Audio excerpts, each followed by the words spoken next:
Today, we're just talking about normal forms for maps. And this is from, so it's the same chapter of Wiggins, chapter 19. This is section 19.3 of Wiggins. And you can look in the folder from a couple of weeks ago for that. So we're only going to go over the parts that differ from the vector field analysis. A lot of it is similar.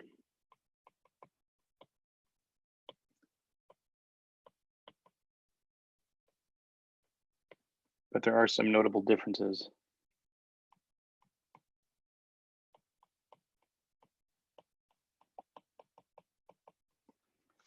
So the setup will be very similar in that you transform into you do a linear transformation so that the linear part of your dynamics is a Jordan canonical form. So X maps to JX plus second order terms in X plus third order terms and so on. And X is a point in Rn, but we've put the system into an appropriate eigenbasis.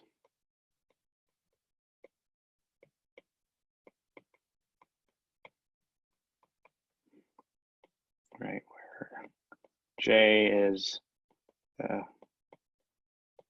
Jordan canonical form. And so the second order terms are in the eigenbasis, third order terms, and so on. So just like the normal form for vector fields, we've already simplified the linear terms by going to the eigenbasis. Now we're going to simplify the second order terms.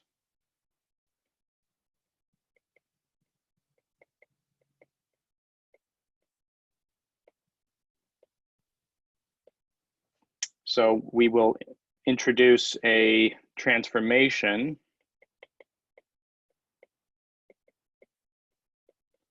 from the X variables, the original variables,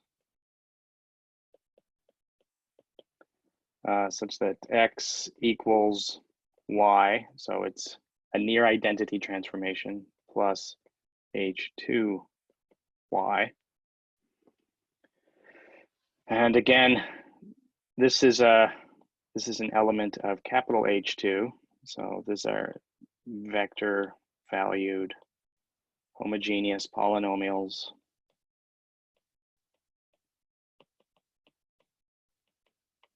of order 2 on Rn,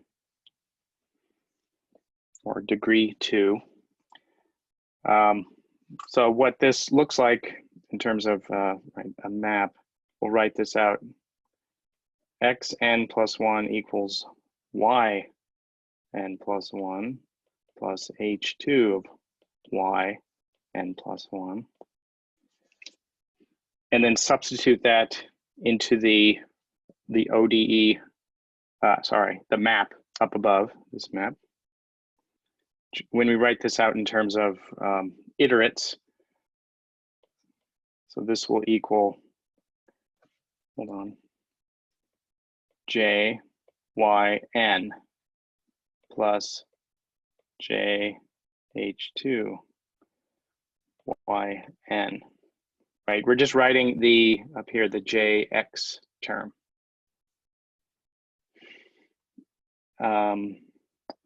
Plus, now the second order terms, F2, Yn, and then everything else is just order 3 in the map. This we could write as, right, this H2, it's a function of Yn. I'm going to write this ID, that means the identity, plus H2 operating on Yn plus 1. Okay, and I'm going to have to take the inverse of that operation. ID plus H2.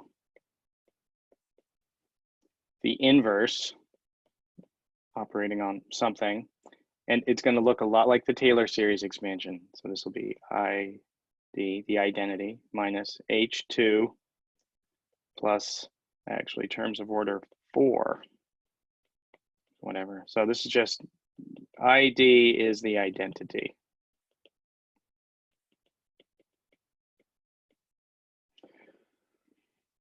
All right. So what we now we'll multiply by this inverse. So we have yn plus 1 equals, we have to multiply the other side by the inverse, identity minus H2 plus terms of order 4 times j yn plus j H2 yn plus f2 yn plus terms of order 3. You work through the multiplication. What do we have? We have, first let's do the identity terms. So we have j yn plus j H2 of yn, and now minus H2 of j yn plus f2 yn, and everything else will be order 3 and higher.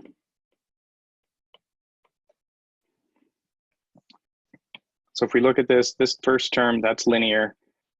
Everything else will be, or these next 3 will be second order. These are the second order terms, which we want to simplify.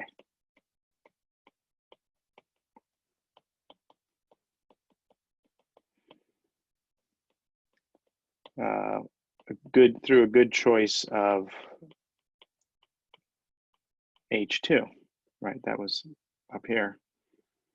That's the nonlinear part of our transformation. So similar to before, now that we've grouped these second order terms, we can look at a map. We can make this look like AX equals B, that classic linear problem.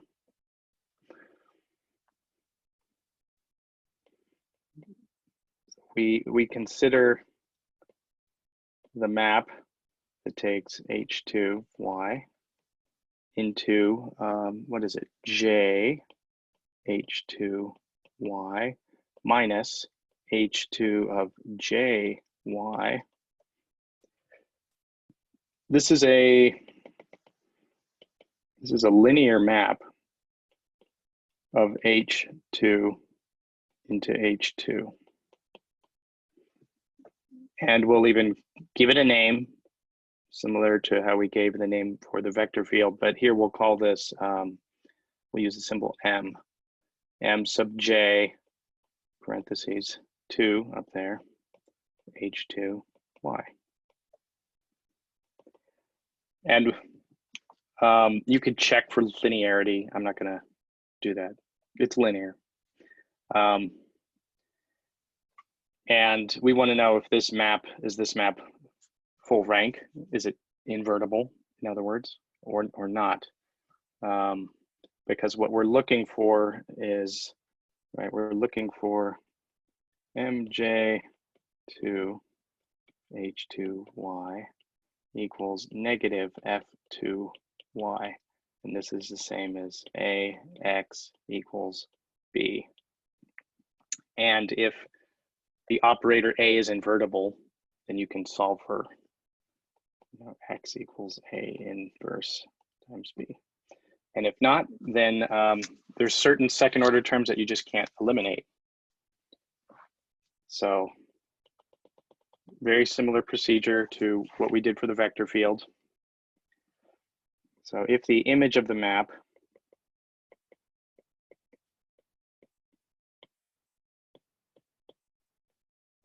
mj2 is all of H2, then we can eliminate all the second order terms.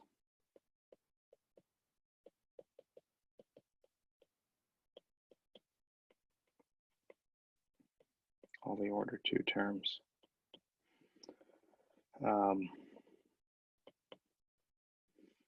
If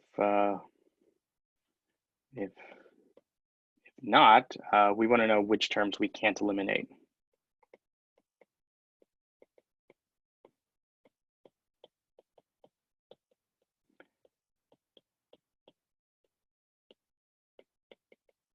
And this is all, just like with the vector field, this is all dictated by the linear part, J. So the linear part determines which second order terms can be eliminated. Like we don't, this is not specific to the second order terms of any particular map. But it is specific to that linear part J. So strangely, the linear part of the map, just like the linear part of the vector field, determines which second order terms can or cannot be eliminated. So we can go through an example. And you know, the procedure for simplifying third order terms is also basically the same as for vector fields, very similar. You just follow this procedure. But let's look at an example.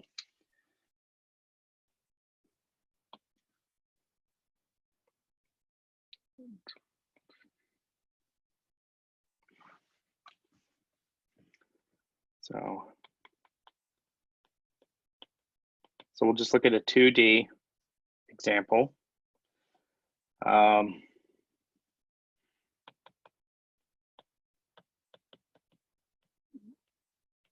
guess I didn't say it, but we're always looking at expanding around a fixed point for the map. So we're looking at normal forms about a fixed point. So we have a fixed point.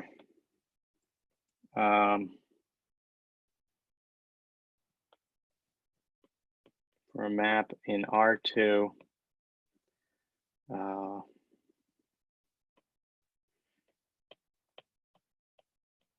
We want the normal form.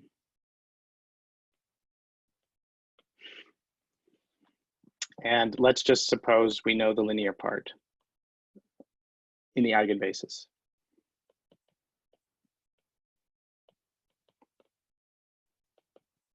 So that means in Jordan canonical form is J is this 1, 1, 0, 1. Okay. So that's J. We'll just get the normal form through second order terms. You could take it further. So just like for the vector field, we'll look at the, we'll construct the map as it operates on each of the basis elements of big H2. So what is H2? And we'll just think of it as, you know, X goes to something, Y goes to something. So X and Y is what we'll use for the points because that makes life easier. H2 is span of first all of the second order terms in the first slot, which is just X squared, XY, and Y squared. And then all of the second order terms in the second slot. So we have 6 basis elements.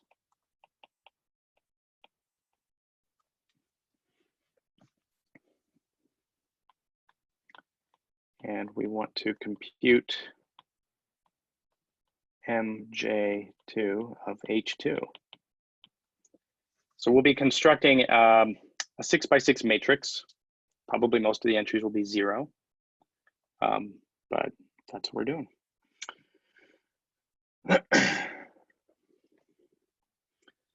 So we'll compute MJH2, and I'll just use some notation here. V, I'll write V as a 2 vector, and MJ2 of H2V is JH2V minus H2 J V. So V is X, Y. So we'll just compute this for each of those basis elements. Okay, so we've got J up there. Let's do the first basis element.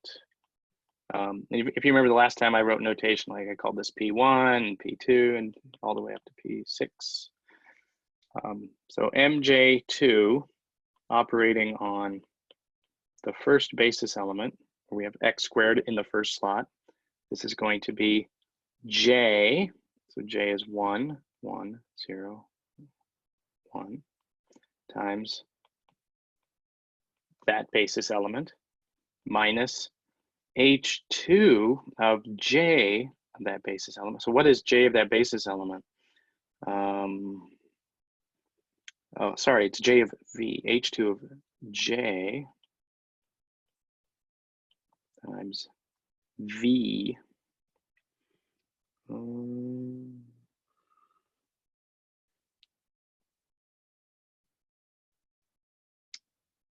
Yeah. Hold on. So this will give us X squared 0 minus, and then what is this? This is H2 of, we've got X plus Y, and then we're just doing, I guess this is where it gets tricky. We're looking at the basis element where you just have the top slot squared. So this is where we've got the top slot. We've multiplied J times X, Y. And what do you get for the top slot? Well, you get X plus Y. So it's X plus Y squared. So this becomes, this first part is the same. And then what is this? This is, I guess I don't have to put that H2 there. I think that is a tricky part. You multiply J times some general X, Y, but then you only keep the part that is, the X part. So this will end up being minus X squared plus 2XY plus Y squared. Everything seems to be in the first slot. So this will give us minus 2XY 0. We're writing it out in terms of these basis elements for H2. And minus Y squared 0. So if you want, this is minus 2P2 minus 1P3. So in constructing the matrix representation,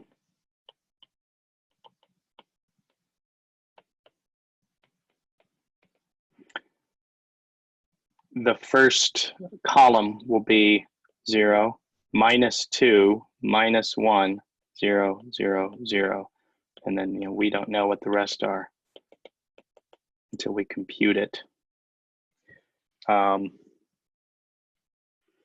So let's try the second one. MJ2 of XY equals what? Well, we'll have J times X, Y, 0. And then it's the second thing that's kind of weird, right? H2 of 1, 1, 0, 1, X, Y.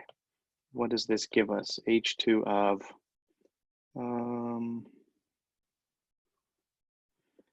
X plus Y. And then this is Y. So it's like you treat this as the new X, and you treat this as the new Y for writing that basis element. And we could already work out what is J times X, Y. It is going to be just xy, 0. And then this will be over here, x plus y times y. Okay, and then you work out what that is, and you will end up getting just minus y squared, 0, which is minus 1 times p3. So in constructing this matrix representation over here, okay, now we've got the second column, 0, 0, minus 1, 0, 0, 0. And suppose we go through all of them.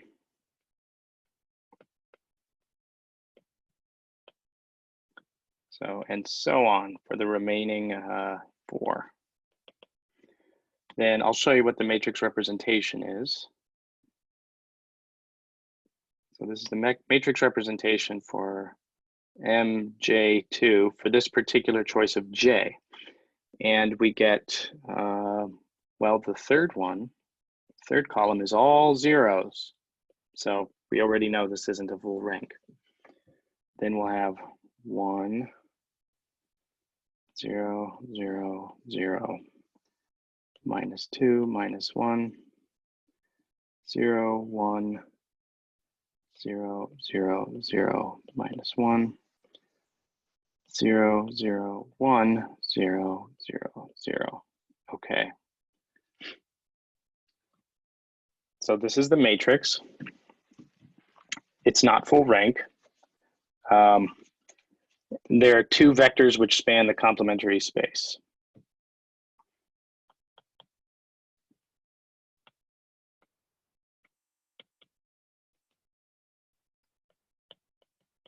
And last time we used the notation G2.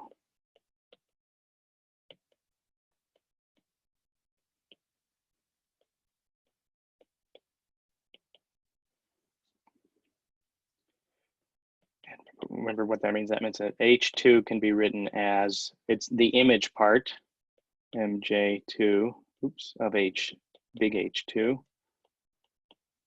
and G2. And what are those 2? Well, because it's 2 vectors, it's kind of similar to the Takens-Bogdanov normal form, where you've got multiple choices of what you could use. Here are 2 vectors that will span the complementary space. So this means they're orthogonal to every column. There's one, and here's another, 0, 0, 0, 1, 0, 0. So that means what? This is terms that look like this.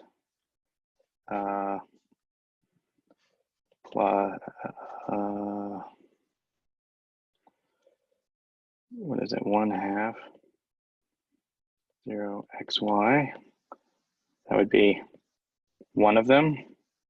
And the other one is x squared. No, x in the other slot. Just translating it into, what the second order terms look like. So this, what does this mean?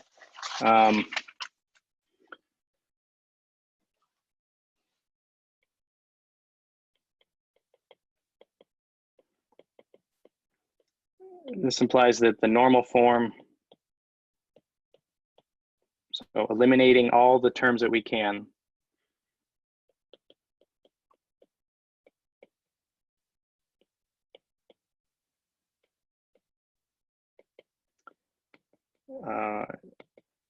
if we were to apply that nonlinear transformation, then our map will look like xn plus 1 equals, I don't know why.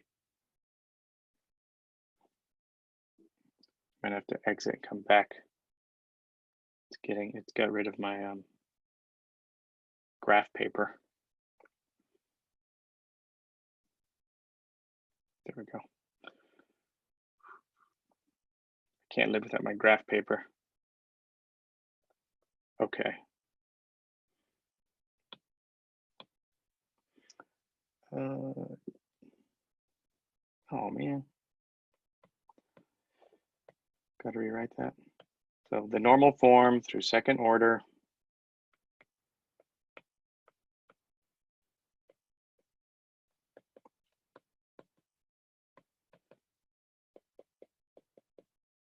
So I'm going to write it this way: xn plus 1 equals something, yn plus 1 equals something.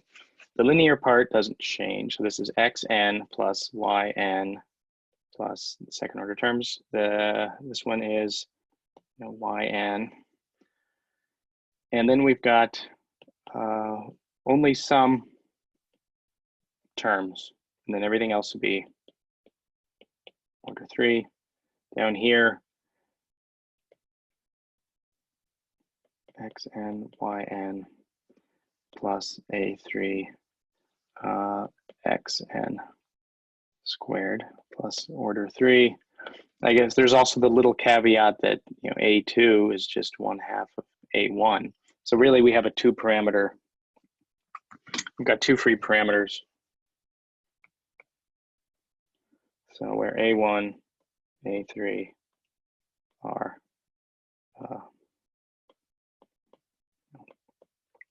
constants. And then you could continue. If you notice, this is, like I said, a lot like the Takens-Bogdanov. In fact, it's exactly the same. It's like the map version of the Takens-Bogdanov normal form.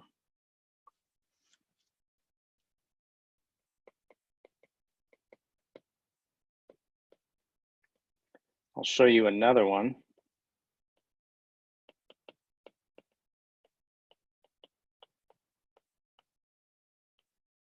Bogdanov normal form.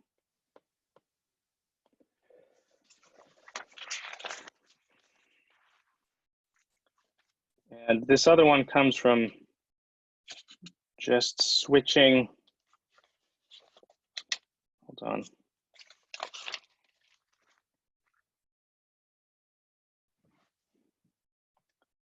Switching the signs of 2 of the terms in J. So here's another example. 2D, but with J, the linear part equals -1, 1, 0, -1. And if we went through that, what would we get?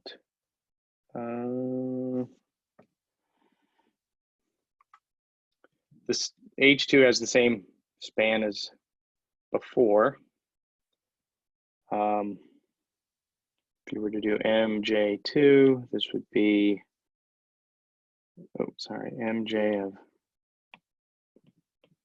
x2, x squared, be -1, 1, 0, -1, x squared minus H2 J xy.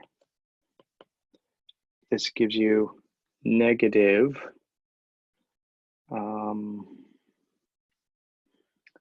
what will we get?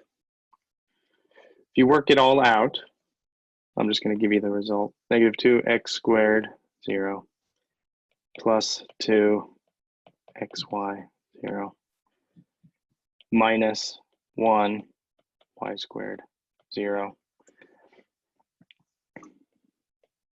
and so on. So the matrix representation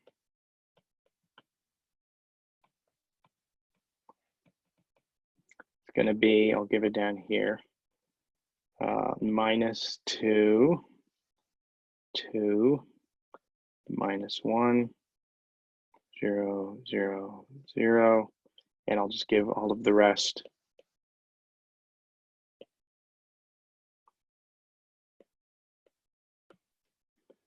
Zero, 0, -2, 0, 0. So for this third column, for the other case, was all zeros. Now it's got something there. So it's looking pretty good. Maybe we can eliminate all the terms.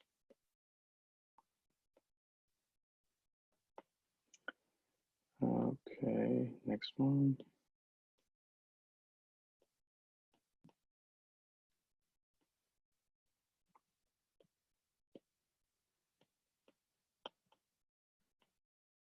Okay.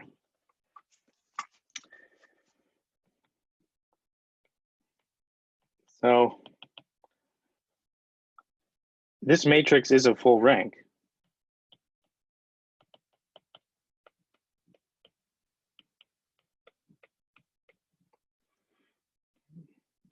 So all second order terms can be eliminated. And it was all just based on, what is the linear part of the map?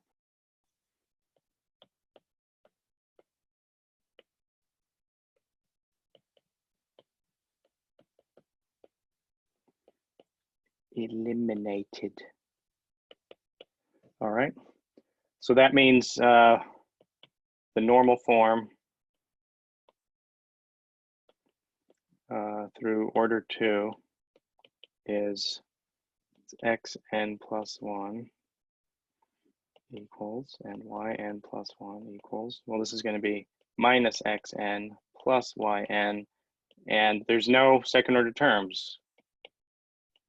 There's third order terms, and then we could repeat this procedure for the third order terms. This is, it's minus yn. And again, just third order terms. So you can eliminate all second order terms. That's cool. All right. And one of the reasons you want to go into a normal form is to find out if there is a bifurcation. So now we'll look at a case where the normal form depends on parameters, just like we looked at cases where the normal form for vector fields depended on parameters.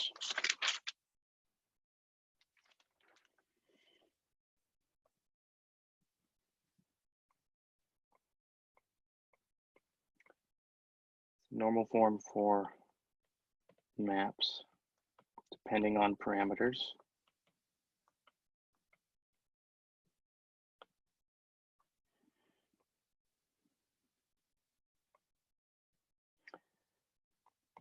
So it's just, very similar procedure as for vector fields.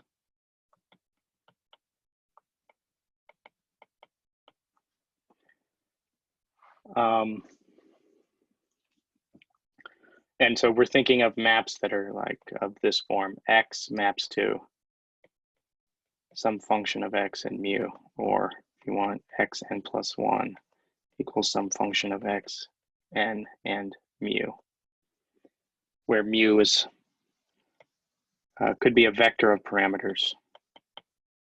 I think rp, and what's x? X is again in rn. And we're going to look at a case which is basically the Hopf bifurcation, but for maps.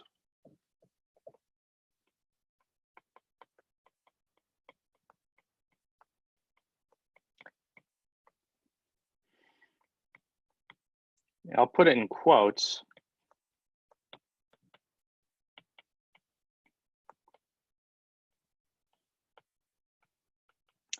Because it's not called this. I think it's called the Sacker Neimark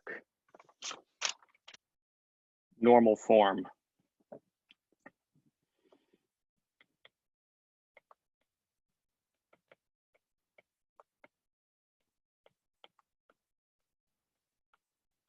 But it's basically the Hopf bifurcation for maps.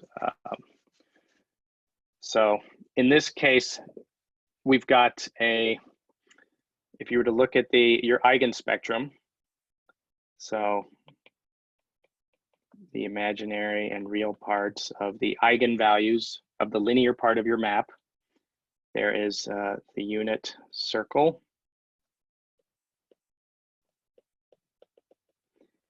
And if you remember, for the Hopf bifurcation for vector fields, this was where we had a complex conjugate pair of eigenvalues crossing the imaginary axis. Well, the analog for maps is that you have a complex conjugate pair crossing the unit circle. So they're crossing the unit circle, and I'm drawing the arrows kind of going from inside to outside, but they might go the other way. So that's what leads to the Hopf bifurcation for maps. So we can look at just the 2D the 2D center subspace, or we're doing this in the full nonlinear thing, the 2D center manifold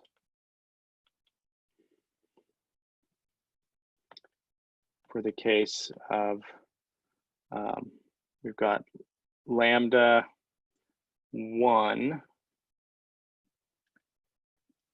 conjugate equals lambda 2, and both of them have a modulus equal to 1.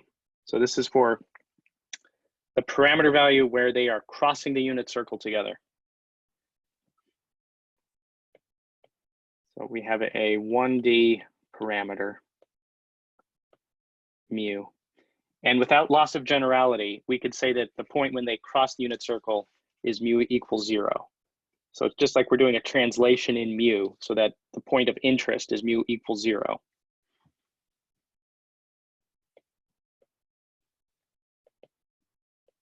The eigenvalues cross unit circle at mu equals 0. So these eigenvalues, are functions of mu generally.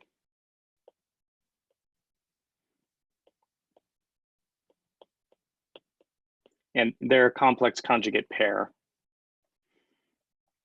So we've got that lambda 1 conjugate equals lambda 2.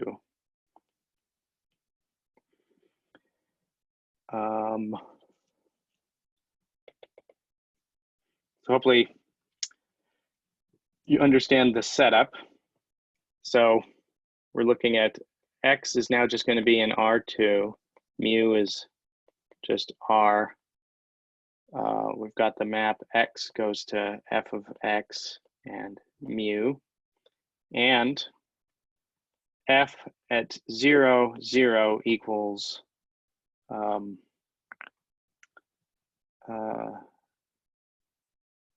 0. So x equals 0, the origin is a fixed point of the map.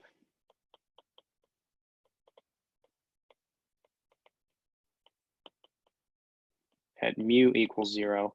It may not be a fixed point at mu not equal to 0, but we can appropriately shift our coordinates so that we're following, due to the implicit function theorem, there will be a set of fixed points for mu on either side of 0. So as we adjust the parameter value, maybe that moves, but we will do an appropriate translation. Okay. And then, yeah, the setup is that dx of f, so the Jacobian of f evaluated at 0, 0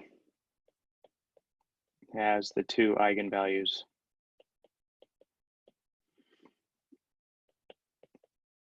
Complex conjugate crossing the unit circle.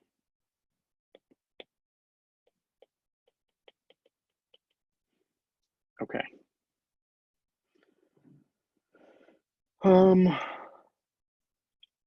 Then what?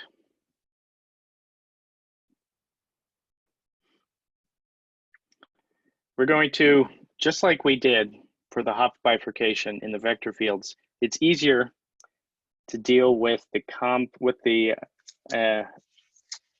complex variable z rather than x and y on their own. So similar to the vector field case, we will use z, which is x plus I, y.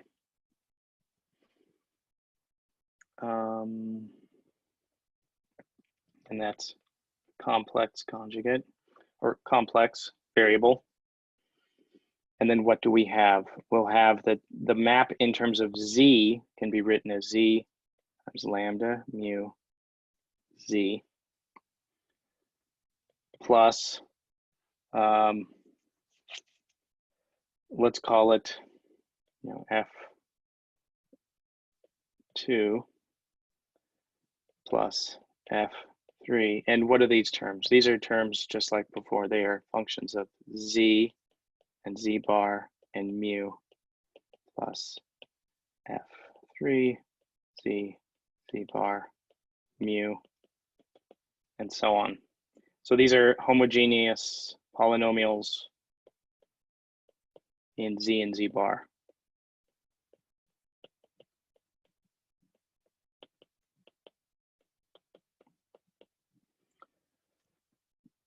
So first, we'll simplify the second order terms.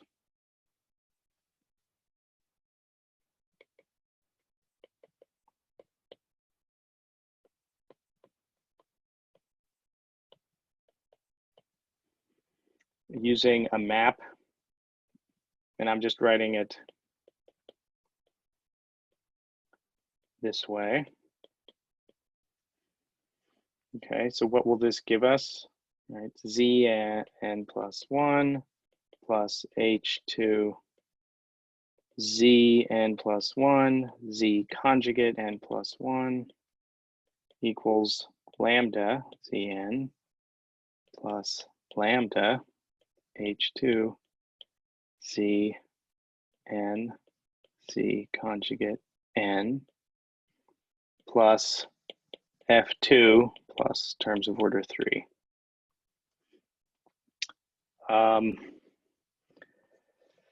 We're able to write the inverse just like we've done before, and what will we end up with?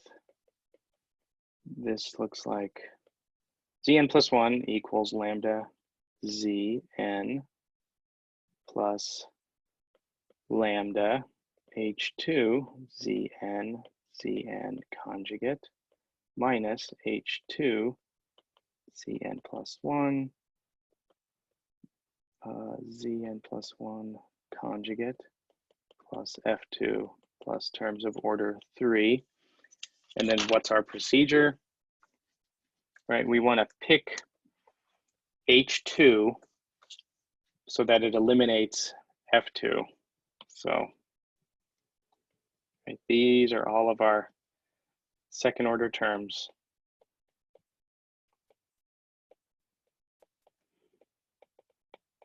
Pick h2 to make this 0. Okay, so that means, how do we do that? What's our procedure? We look at the map. It'll be a linear map.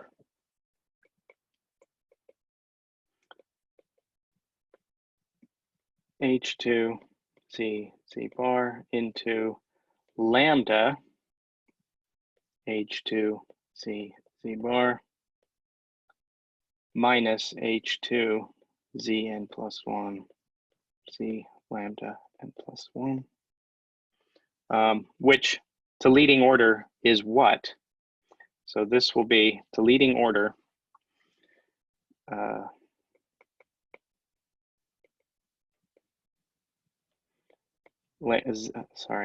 Lambda,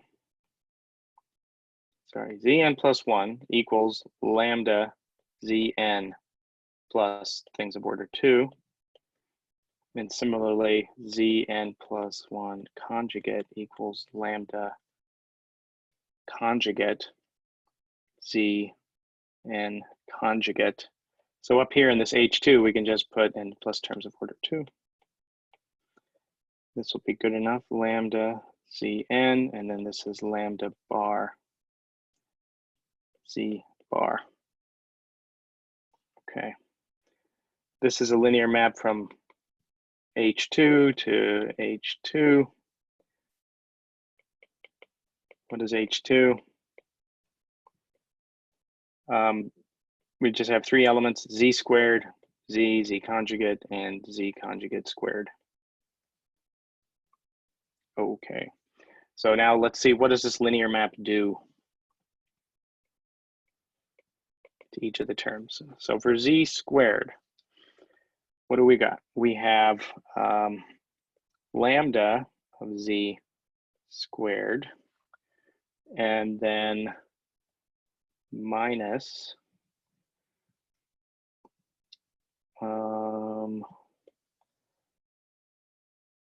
lambda squared z squared.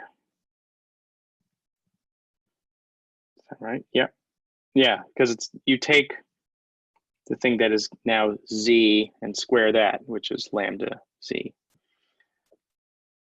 So what does this give us? This gives us lambda times 1 minus lambda z squared. Okay, z conjugate. What do we get there? Lambda z conjugate, and then minus lambda z lambda conjugate z conjugate. This will give us lambda times 1 minus lambda conjugate z conjugate squared. We get lambda z conjugate squared minus lambda conjugate squared z conjugate squared. So this is lambda squared minus lambda conjugate squared z conjugate squared.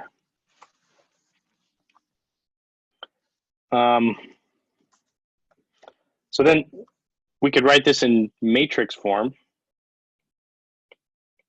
So the matrix representation is, and I'll write out now the full dependence on parameters, lambda mu 1 minus lambda mu 0 0 0 lambda mu 1 minus lambda conjugate mu 0, and the final one 0 0. Oh yeah, I missed, this shouldn't be lambda squared, it should be lambda there. Lambda mu minus lambda conjugate mu squared. Now we only know, by assumption, we only know some things about lambda at mu equals 0. At mu equals 0, we know that the modulus of the eigenvalue equals 1. It's on the unit circle. And so this will be 1 minus lambda 1 over lambda conjugate. So we're able to invert the above matrix provided that some other things are true.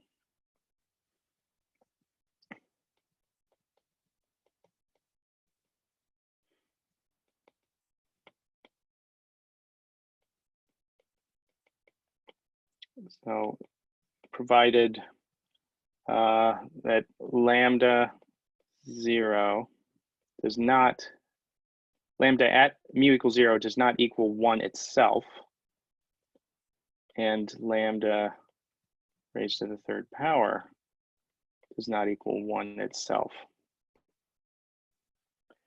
So if we can invert the matrix, that means, and we'll call these are resonant conditions for historical reasons. So inverting that, being able to invert the matrix means that all second order terms can be eliminated. Isn't the first resonant condition just equivalent to the second? Or a subset of the second?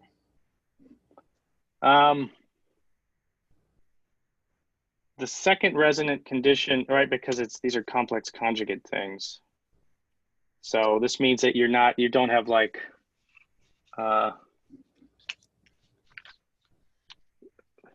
the third root of 1.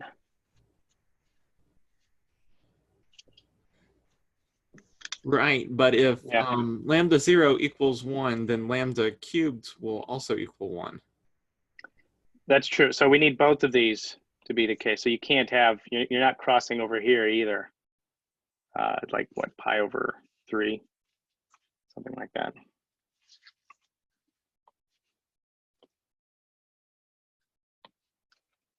So we mentioned them both. So we're going to assume that those hold.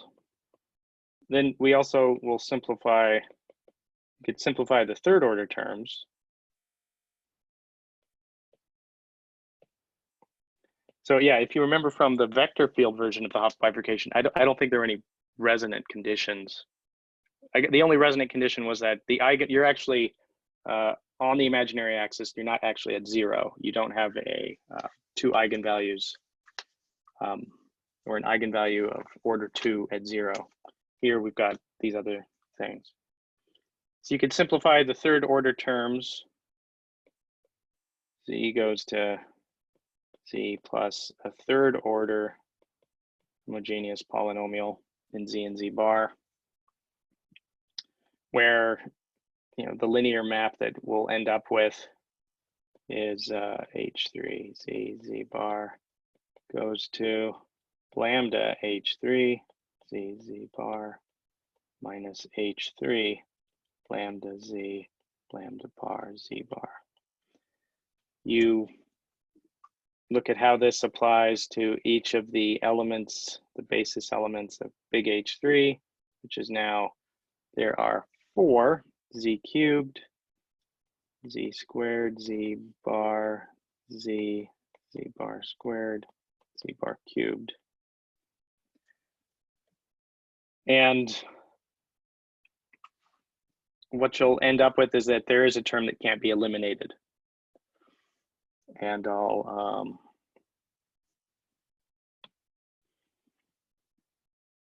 if you go through the calculation,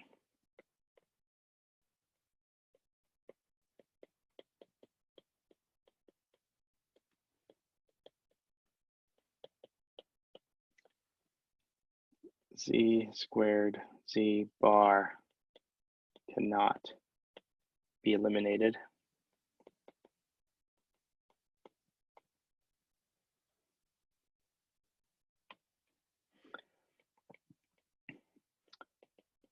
So we know there's a nonlinear coordinate transformation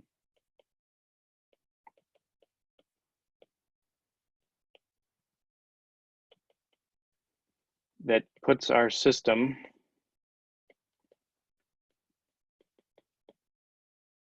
into the following normal form. Right, the whole idea is to find, it's going to be a whole category or class of maps that could all be put into the same normal form, so they're topologically equivalent. They're all going to behave the same, and at least in the complex conjugate variable, or the complex variable Z, we've got Z goes to lambda mu Z plus C mu Z squared Z bar plus, and I don't know if it's the same case where all even order terms can be eliminated, so just to be on the safe side, I'll just put order 4 for a complex coefficient C mu. And this is also provided some resonance conditions. That lambda n does not equal 1 for n equals 1, 2, 3, 4. So we pick up 2 other resonance conditions from this third order transformation.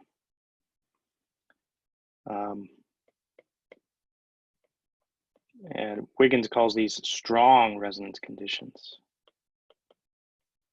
because there must be weak resonance conditions. And then, right, this is in the a complex variable, you could transform this into the real variable.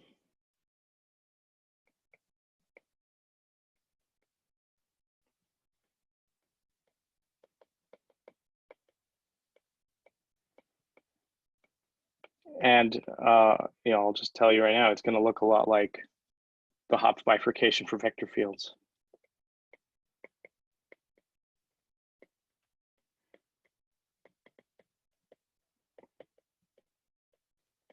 But it has a different interpretation.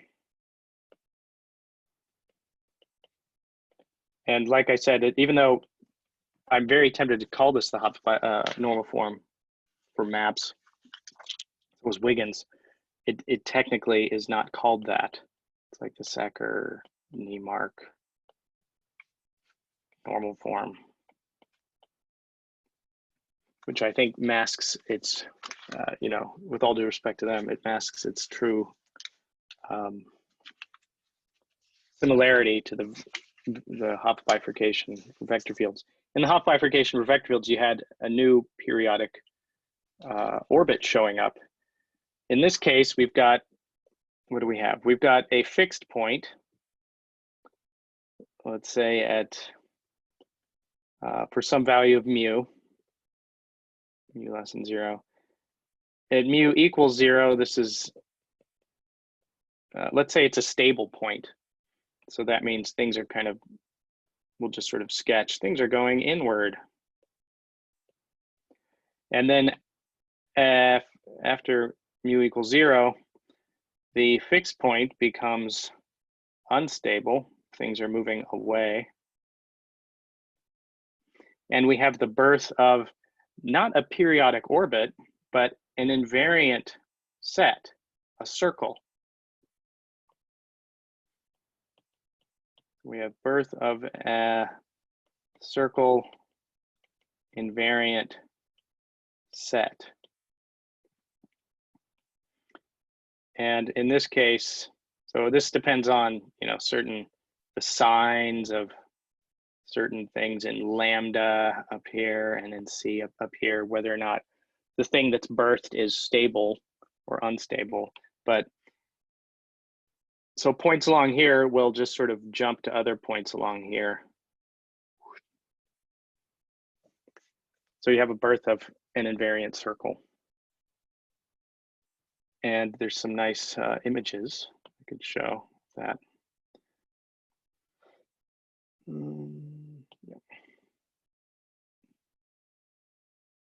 Yeah, this one's nice. Here they're writing beta, but beta is the same as our parameter mu. So hopefully this gives you the idea. For before the critical value, things are spiraling in. So if you have some initial point, things are kind of jumping out and spiraling in to the origin. At the critical point, they're not spiraling in like exponentially. It's like slowing. And then above that, well, the origin becomes unstable, things are spiraling out, and you have a birth of an invariant circle, the green thing.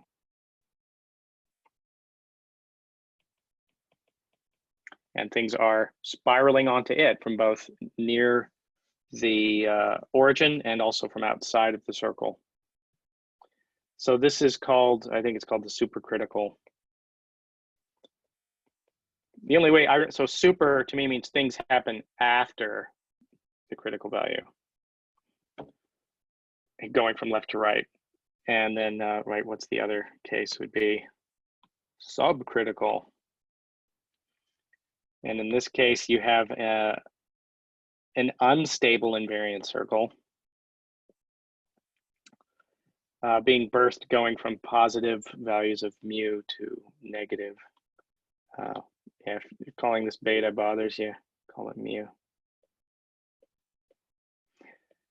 So this is the subcritical case.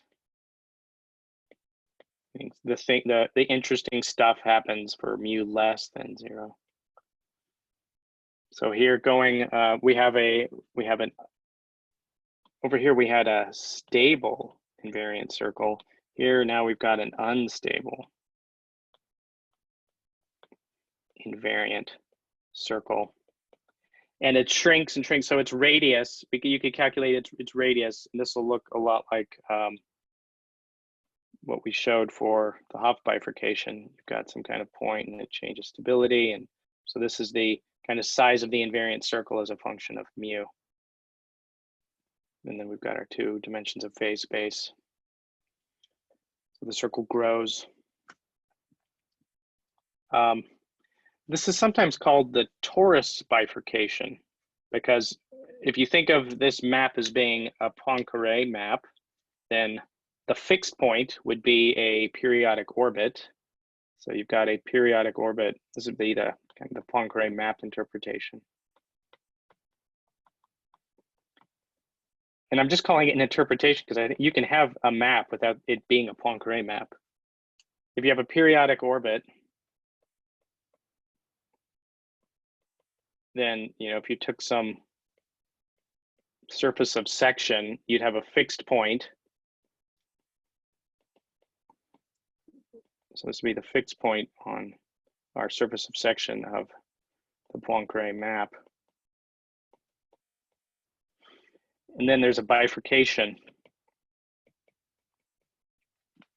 And now instead of a periodic orbit, you've got kind of things spiraling around. And this happens on some continuous curve. So on the Poincaré section, you've got some circle, and each of the initial conditions on that circle is going to come back to that circle. There's another illustration I found that shows this. Probably shows it. It shows it better. So this shows before and after this bifurcation. So the idea is this invariant circle that's shown up is a torus, right? If you take a cross section of a torus, you get a circle. So torus shows up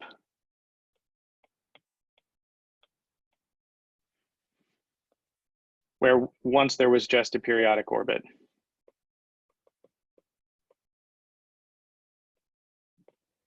Now we have the torus is here, and also there's a periodic orbit in the center of it, but they have opposite stability. I guess that's key too, opposite stability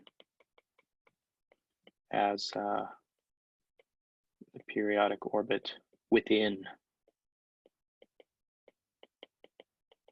And if the frequency of going around the periodic orbit if the ratio of the frequency of going around the periodic orbit with going around the torus, if those are a rational number, then you actually have new periodic orbits. But in general, that's not going to be the case. So we say, well, it's just a torus. So it's got a, right, in terms of the Poincaré map, if our map is just a Poincaré map of a vector field, then this is how you could interpret things.